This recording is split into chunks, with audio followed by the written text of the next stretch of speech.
মাটি মাৰিব লাগে, মাটি আনিব লাগে। এই পাহাড় আছে, তাৰ তলত বিল আছে। পাহাড়ৰ মাটি আনে, পাহাড়ৰ তলত বিল আছে, বিলৰ মাটি। এইটো মাটি নহয়, পাহাড়ৰ মাটি। আমি তো নাও বইটা না জানো। আমার দেউতা সেই নাও বাই বাই গেছে, অকলে আমি বই থাকছি। ওই নাওর ভিতর বই থাকছি। এই যে বহু যাব লাগে, মানে ভোর 4টা বাজাত এই নাও ইয়ে করে এরিলে তাতে 4, 5, 6, 7টা 3 ঘন্টা লাগে যাইবাটা 3 ঘন্টা লাগে। বহু দূর আসতো। এই ঘুরি ঘুরি ঘুরি কি জায়গা বলে কয় এইটো? কি জায়গা? রমনা বিল। রমনা বিল? রমনা রমনা বিল। রমনা বিল। এই রমনা বিলের মাটি তাতে ভাত লই গেছো। এই ভাত লই গেছো, বলতে তো ভাত খা। ওই ভাত খাই আছো, দেউতা মাটি খুঁদিছে, মানে ইমান সুন্দর মাটি পেলাই দিব লাগে উপরে, তলৰ মাটি ভেঙে আনিব লাগে। খাইছো, দেউতা মাটি খান্দি খান্দি মুরত খান পেলাই দিছে। না ওইটা আছে, আমি তো এনেকৈ দেউতাই যে তাত মাটি খান্দিব গ'ল, কেনেকে দেউতাই শিকিলে যে সেইখিনি মাটিৰ পৰা বাচন বনাব পাৰি বা তাতে এনেকে বনাব বাচন, সেইবিলাক কেনেকে আহিল? আমাৰ অলপ নহয়, ডাঙৰ বেছিকৈ লৈ আহো। এক ট্ৰেক্টৰ মাটি আনিছো 2000 টাকা দি। আমি তো এতিয়া মাটি মারিব না জানো, ঠ্যাং বিষ করে, কোমর ঠ্যাং বিষ করে। বেলেগের দ্বারা মাটি মারিছে 600 টাকা লয়। মাটি মারি রাখছি 600 টাকা লইছে। আমার এইটু মাটি আনি ঘরতে রাখো, তারপরে অলপ করে মাটি মারি কাম করি। ফার্স্ট কি মাটিটো মাৰি উঠি তাৰপিছত কি কৰিব লাগে? মাটি মাৰি ৰাখিছো, তারপরে যিমান আমার কামত লাগে সিমান মাটি লও। সিমান মাটি আকৌ মারিব লাগে। বালু আছে না, বালু, ওই বালু দিয়ে আকৌ মারিব লাগে, মিক্স করে মিক্স করে দিব লাগে। মিক্স করে ভালকৈ একদম মিহি কৰিব লাগে মাটিটো। তাৰপিছত আমি সেই কামটো কৰো। শেপ দিয়ে, শেপ আছে হাতে বনাব। তাৰপিছত কি কালাৰ মাৰে নেকি লাষ্টত? কালাৰ এইটো শুকুৱাৰ পিছত যেতিয়া ভাটি দিম তেতিয়া কালাৰ মাৰে। এনে কিমান দিন মান লাগে? টোটেল কিমান দিন মান লাগে আপোনাৰ এই গণেশৰ মূৰ্তিটো বনোৱাতে কিমান দিন মান লাগিছে আপোনাৰ? এইটো মূৰ্তি 8-10 দিন লাগছে। 8-10 দিন? 10 দিন মান লাগছে। তারপরে এইটো স্কেলটো আছে না, স্কেলটো মাটিৰে একদম গুলাই দিম ন। তেনেকৈ লৈ তাৰপিছত এইটো লাহে লাহে লাহে লাহে বনাব লাগে। যেনেবা বিল্ডিং বনাই ইট দি গাঁতে ইটা, সেনেকৈ লাহে লাহে মাটি অলপ অলপ দি গাঁতি বনাইছো। সিমেন্ট ইউজ কৰে নেকি? না, সিমেন্ট হলে নহয়। আপোনালোকে অকল হিন্দুৰ যিখিনি বস্তু আছে সেইখিনিয়ে বনায় নে বেলেগ ধৰ্মৰো বস্তু বনায়? যিজনে যি বস্তুতে সেইটোৱে বনাও, যোনে সেইটো বনায় ন। আৰু এইটো কি হয়? এখন গাঁৱৰ নামটো আচাৰ কান্দি কিয় হ'ল? আষাঢ় মাহত বহি বহি কান্দি থাকে। কিয় কান্দে? যে 6 মাহ থাকিছে পানী আগতে, বানপানী।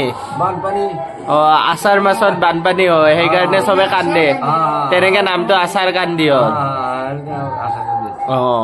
আগতে হৈছিল, এতিয়াতো নাই, এতিয়া কমি গৈছে। নামটো কিন্তু বানপানীৰ পৰাই পৰিছে। আমাৰ ইয়াতে আমি যেতিয়া সৰু আছিলো 6 মাহ থাকিছে পানী, বানপানী।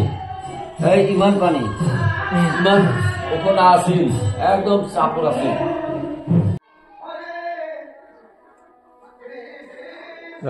কত ঘৰ দিবে তোলো।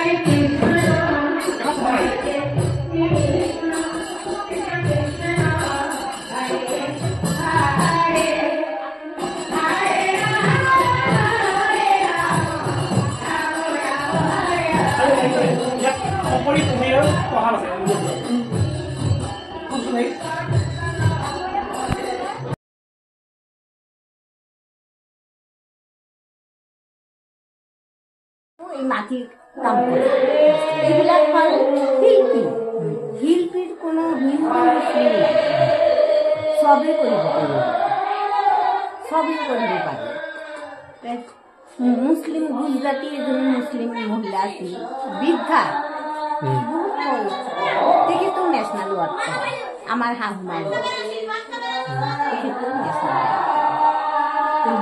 কিন্তু আমার অসমৰ ভিতৰত আমাৰ হাজব্যান্ড প্ৰথমে পাইছে প্ৰথম মহিলা জনে হেই পাইছে কিন্তু এয়ারটোর বহুত হিস্ট্রি আছে আমার হাজব্যান্ডে তাতে 6 মাহ আছিল দিল্লী এতিয়া যেনে তেনে হৈ যায় তেতিয়াতো কমপ্লিট দেখি মানে তাৰপিছত তাৰ এৱাৰ্ডটো চাইছে বনাব পাৰে নে নাই আৰু বনোৱা জেগাখিনি ক'ত আছে দেখাব পাৰিব নেকি নাই বনোৱাটো আমি মাটি মাৰে থাকিলে আমি ইয়াতো বনাব পাৰোঁ ইয়াতো বনাব পাৰোঁ মানে বনোৱা কেনেকে বনাই মানে চকৰি কৰিব আছে আমাৰ ইয়াতে যে অষ্টমৰ নামটো দি আছে সেইকাৰণে কামটো বন্ধ আছে আজি নাম চলি থকা কাম কৰা নাই আৰু কৰা নাই সোমায়ো নাই আমাৰ আমি চাওঁ কেনেকে চকৰিটো কৰিব আমাৰ হাজবেণ্ড অপাৰেশ্যন কৰিছে এনে আমি বস্তু কেইটা চাওঁ এবাৰ ৰ'ব চাব পাৰি পাইছে হয় আৰু আৰু আছে আপুনি কাৰ শাহুমাৰ পৰা শিকিলে নে কাৰ পৰা শিকিলে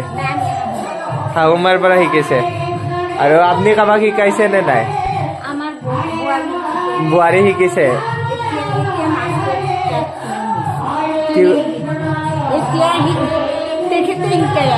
এতিয়া তেখেতে শিকাই আছে শিকাই আছে আৰু আপোনালোকে যে এই বস্তুবোৰ যে বনাব লাগে মানে এনেকুৱা চেপতে বনাব লাগে বা এনেকে মানে এনেকুৱা আকৃতিত বনাব লাগে বুলি কেনেকে ভাবিলে মানে কেনেকে এইটোতো আপোনাৰ আছিল সেইটোৰ ওপৰত আমাৰ হাজবেণ্ড আকৌ ডেভেলপ কৰিছে কিন্তু আমাৰ এইটো পুতলা বুলি কৈছিল সৰু সৰু বনাইছিল ল'ৰা ছোৱালী কিন্তু তাৰপিছত মানে ডাঙৰ 12 ফুট 14 ফুট 20 ফুট তেনেকৈ কল কৰি মানে 5 বাই 5 এইবিলাক অৰ্ডাৰ আহিছে নে নিজে বনাইছে এইবিলাক মূৰ্তি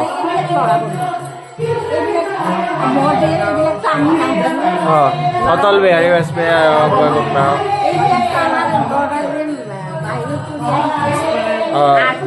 আপোনাৰ ল'ৰাই বনাই তেওঁ বাহিৰত পঢ়ি আহি এইবোৰ বনাই এতিয়া তেওঁ আছেনে গুৱাহাটীত আছে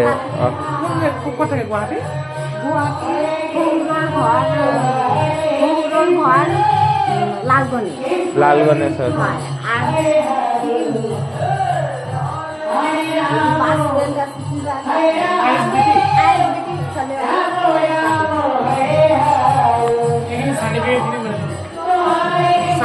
আপোনাৰ শাহুমাই নেশ্যনেল এৱাৰ্ড পাইছে ন কি নাম শাহুমাৰ সৰলা বাৰ্লা দেৱী ন হয়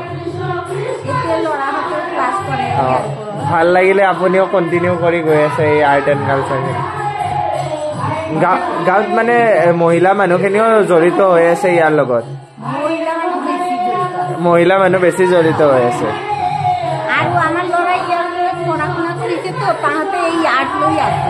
আপোনালোকৰ এইবিলাক বস্তু দি ভাল ইনকাম হয়নে মানে পৰিয়াল চলি যায়নে পৰিয়াল চলি যায় ধুনীয়াকে ইয়াৰ ইনকামে দিয়ে বাহিৰত পঢ়াই আনিছে আপুনি ঘৰখন আপুনিয়ে চলাই আছে চাগে এনেকে মানে বস্তুখিনি আপোনালোকৰ ইয়াৰ পৰা নিবলৈ আহে নে আপোনালোকে দি থৈ আহেগে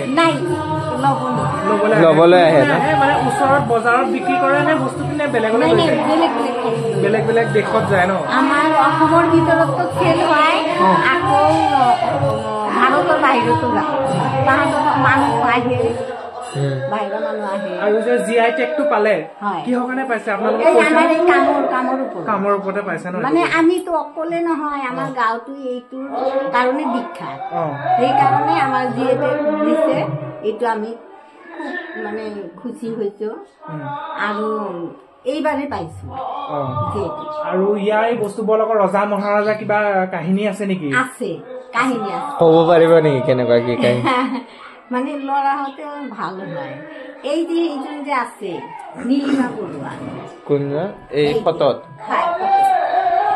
এই নীলিমা বৰুৱাৰ আমাৰ ইয়াৰ লগত জড়িত আছিল তাৰমানে প্ৰথম অৱস্থায় তেখেতেই এইটো কৈছিল আমাৰ হাজবেণ্ড কৈছিল তেতিয়া মানে গৌৰীপুৰ হাইস্কুলত পঢ়ে তেতিয়া কৈছিল যে ধীৰেন তুমি আমাক এটা বস্তু দিবা কি হ'ল পেহী ক'লে যে আমাক এটা পুতলা দিবা কিন্তু ডাঙৰকৈ বনাই দিবা ইমান সৰু নহ'লে সৰু নিদিবা ডাঙৰকৈ এই এখেতে ভাবিলে যে ইমান ডাঙৰটো আমি বনোৱা নাই হ'বনে নাই যে বনাই দিলে এই কেঁচুৱা কলাত লৈ